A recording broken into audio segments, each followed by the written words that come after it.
Owning 10,000 XLM is a big deal, and in today's video, you are going to find out why. Now, XLM does not have a rich list, we do not have whale data to track who's buying and selling. What we can find out is what really drives value for Stellar, which is their partnerships, integrations, and real world signs of growth and adoption. So, if you own XLM or just enjoy watching the videos, be sure to leave a like down below. And with that said, let's get straight into the video. Now, as with every single video that we make on the channel, a quick reminder, this is not financial advice and for entertainment purposes only. Nothing in crypto is guaranteed and you could lose all of your money. Stay safe and do your own research. Now, owning any XLM in the first place is a big deal. You are in the minority, but 10,000 is not a number plucked out of thin air. We have been talking about XRP, XLM, and XDC for a very long time on the channel, and throughout the bear market, these were the numbers that were mentioned time and time again. 10,000 XRP, around 40 to 50,000 XLM, and around 150,000 XDC. At the time, they all equated around $3,000 to $4,000. Decent positions to aim for, but now the landscape has changed, and these are no longer entry level positions. So 10,000 XLM is the same USD value opportunity that was available in the bear market. And I can guarantee in however many years from now, we will be talking about how 10k XLM is out of reach and the next best bet is 1k XLM. Now, what if I also told you that there's a scarcity factor with XLM? Keep in mind, this is a utility cryptocurrency, right? A 50 billion max supply. It was 100 billion 2019, it was cut in half, and we have 31 billion circulating.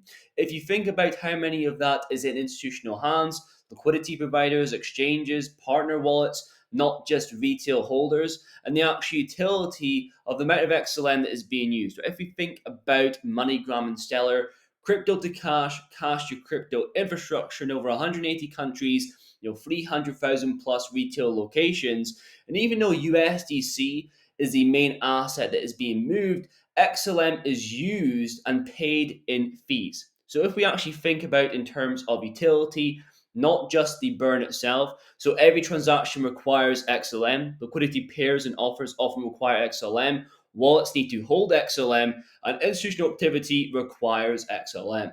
And if every individual in the States wanted 1,000 XLM, it just would not be possible, right? Too many people see the billions of supply, but do not think about the price in relation, how much you can get for $100, $1,000, and so on. And we know the market itself is maturing, but just investing in utility-based cryptos that are established is an advantage over time as the global crypto market cap increases. But if we go to the peak of the 2017 market, look at the top 10, top 20 cryptocurrencies, it is very different from the peak of 2021. But if you compare 2021 to today, there's not that much of a change. Cryptos that are established have already been chosen, like QNT, will increase in value just by staying in the top 10 and 20 of crypto currencies. Moving on to the second point of the video, the real reason XLM flies under the radar. Now, it's not from an institutional point of view, it's retail. But XLM does not have a TikTok, an army of influencers talking about the project, but they're integrating with banks, Visa, and so on. Here are just a couple examples over the past couple of weeks and months of the progress Stellar has been making. By being in the stablecoin cross-border payments 100 alongside Stellar, the only crypto blockchain companies. And we can also see Visa expanding support for Stellar. We also have Stellar and XDC sponsoring Blockchain Rio, a leading DLT event in Brazil. You have other leaders there like the Bank for International Settlements, Coinbase, Santander. We also have the OMIF Public Blockchain Working Group, who are partners, again, Stellar, Ripple, Hedera. Are you seeing the common connection here? These utility projects are already integrated and are being chosen time and time again, even if retail isn't looking their way, they eventually will. Right here we have Stellar, Ripple, Hedera.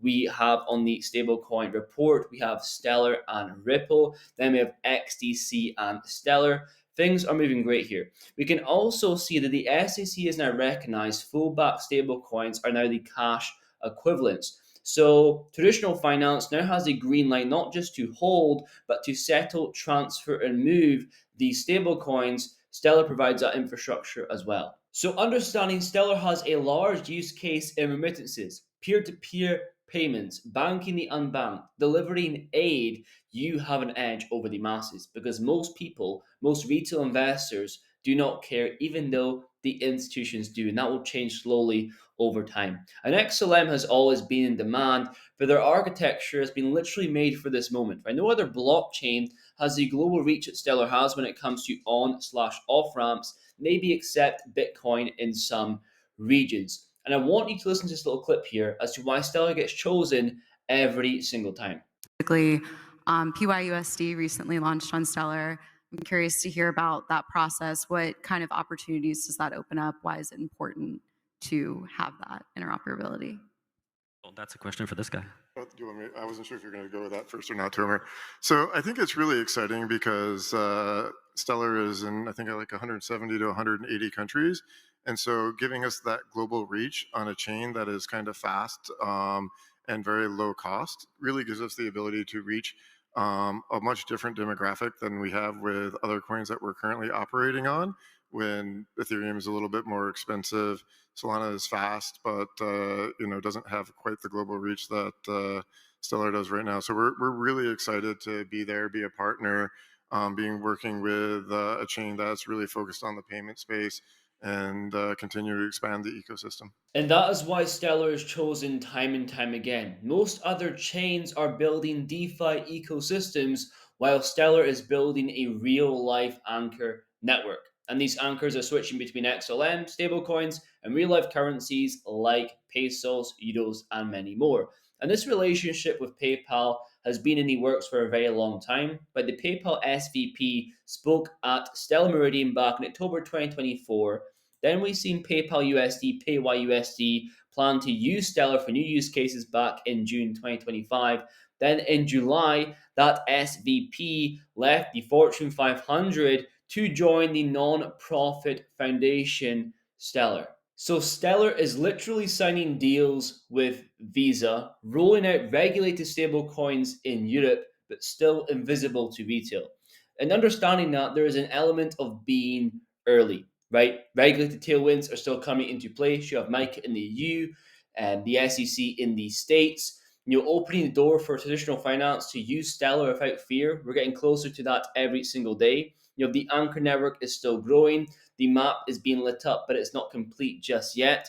You have stablecoin dominance still growing. It's a large part of Stellar's volume, but still a fraction of the global payment flows, and retail have not caught on yet. Most people think XLM is just the other XRP. It's far more than that.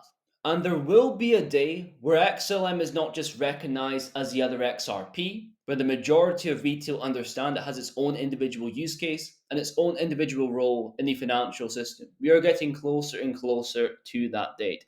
And we've been saying it on the channel since 2022, when there was 20,000 cryptocurrencies in existence, that there's too many cryptos in the market, that 99% of these are going to go to zero. We did not foresee the future. We're over 20,000. We're going to be created in a single day. This has been reiterated by many individuals. Here we can see institutions like the Bank of America state 99% of crypto assets in existence today will not exist in the future. Also, a global panel, digital assets, talking about CBDCs and other innovations. There are too many cryptocurrencies. Only 50 are investable and only 10 are worth tracking. And be honest, do you think it's the coins that are being created every single day they're talking about, where the only difference they have is their name and their marketing budget, or the utility cryptos that have been building for many years with many partnerships, integrations? I think it is the latter. But that's going to be pretty much it for today's video. A lot of people think that I need to make videos on certain cryptos to show that I hold them in my portfolio. So for example, XLM, I'd probably make a video on XLM once a month. So you'd think that I do not hold that much XLM in my portfolio. But if you tune into the private portfolio series, you would see that as the complete opposite. I hold a lot of XLM. If you want to see where I hold in my portfolio and what I'm doing with my XLM, go and check out the private portfolio series in the membership section. But if you made it far in the video, thank you very much for watching, and I will see you guys in the next one.